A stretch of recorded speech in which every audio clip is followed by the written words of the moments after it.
Matthew 23:13. But woe unto you, scribes and Pharisees, hypocrites! For ye shut up the kingdom of heaven against men. For ye neither go in yourselves, neither suffer ye them that are entering to go in. This is talking about religion. Religion has shut the gates of heaven against men. Let's look at that again. But woe unto you, scribes and Pharisees, hypocrites! For ye shut up the kingdom of heaven against men. For ye neither go in yourselves, neither suffer ye them that are entering to go in. They not only don't enter within themselves, but they also try to stop you from doing so. They'll tell you that you are separate from God, that God is in the sky, that God is in the church. The kingdom is within. God is within you.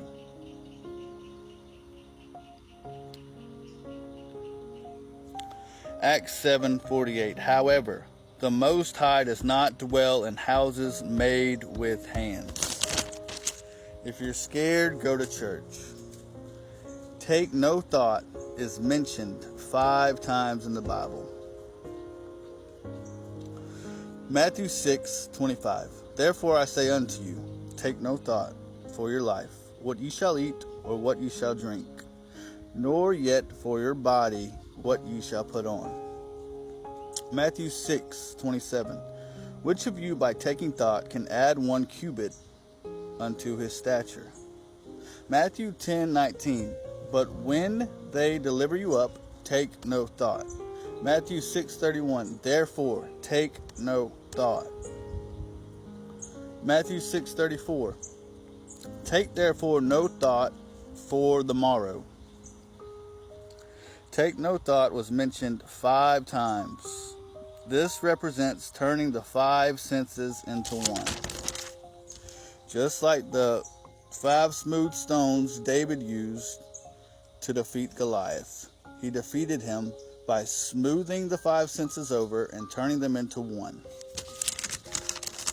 Because it only took 1 stone to bring down Goliath. He turned the 5 into 1. Enter within yourself, and you will die to the 5 senses, and then you will take no thought. Enter into meditation. That is how you take no thought. How do people call themselves followers of Jesus when they don't even do what he says to do? He says take no thought. He tells us that the kingdom is within. Enter within yourself. When I was younger, my grandmother would always tell me I took the Bible too literal. And she was right. The Bible isn't literal. It is symbolic. It is all allegory. Paul tells us this in Galatians. I used to freak out about the mark of the beast and the Antichrist. I was obsessed with it, and my grandmother would tell me to stop taking it so literal. Now that I have learned some of what the symbols and allegory represent, I'll pass it on to you. Revelation 5:1 says, And I saw in the right hand of him that sat on the throne a book written within, and on the backside sealed with 7 seals. Let's look at that again. And I saw in the right hand of him that sat on the throne a book written where? Within. And on the backside sealed with 7 seals. The 7 seals are the 7 chakras. When Jesus cast the 7 demons out of Mary, that was also referring to the 7 chakras. Her chakras were out of alignment. Chakra means wheel of light. You have 7 wheels of light spinning inside of you. They look like coiled up snakes.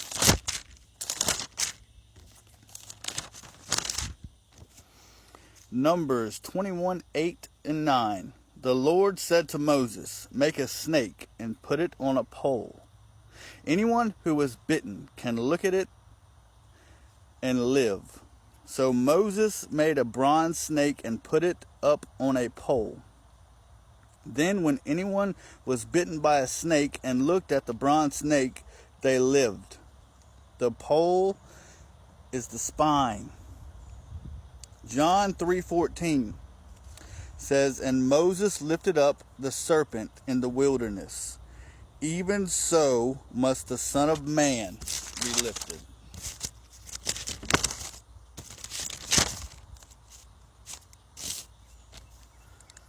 All right, so you got the 7 chakras. You got the root, and that has 4 petals.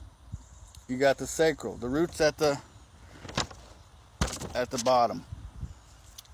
Then it goes up to the sacral. Then you got the solar plexus, then the heart, then the throat, then the third eye, and then you have the crown. The root has 4 petals. The sacral has 6.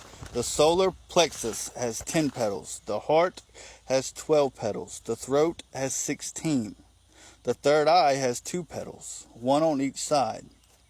You add the rest up to that point, and you get 48. Then you multiply it by 2 because of the 2 petals. You get 96. Then you add them all up, and you get 144. Lastly is the crown chakra, which equals 1,000. The 144,000 are not 144,000 souls. The book of life is within. The second coming of Christ is you reaching Christ consciousness. I'm out.